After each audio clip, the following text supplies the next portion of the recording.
Occuper le terrain, être partout, c'est ce qu'on appelle une campagne agressive. Les frères musulmans le savent, le deuxième tour de la présidentielle sera serré. Pas une voix ne doit être négligée. Alors, les islamistes mobilisent toutes leurs forces. Ce jeune homme a plus de 10 années de militantisme derrière lui chez les frères. Pour lui, la bataille pour les voix doit se faire jusqu'à la dernière seconde. Pour cette campagne, on travaille jour et nuit. On a un groupe qui travaille la journée et un autre le soir. Certains font même campagne la journée et le soir. De la sueur et du temps, les frères musulmans entendent bien profiter du capital de sympathie hérité des années de persécution dont ils ont été victimes depuis leur création dans les années 20. Profiter surtout du vent de démocratie qui souffle sur l'Égypte.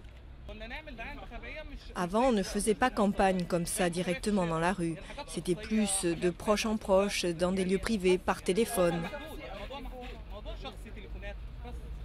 Le candidat des frères musulmans, c'est lui, Mohamed Morsi, un ingénieur de 60 ans formé aux États-Unis.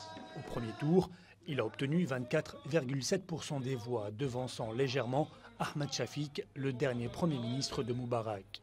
Entre les deux tours, sa campagne a pris un ton conciliant. Promesse de ne pas obliger les femmes à se voiler, protection des chrétiens. Insuffisant pour certains qui s'agacent de l'omniprésence des frères musulmans. La campagne du docteur Morsi coûte trop cher. Ça devient une provocation, c'est contre-productif. On est saturé de tous ces posters et ces papiers. Le Parti de la liberté et de la justice, la vitrine politique des frères musulmans, est de loin la première formation politique en Égypte, avec presque la moitié des sièges de députés.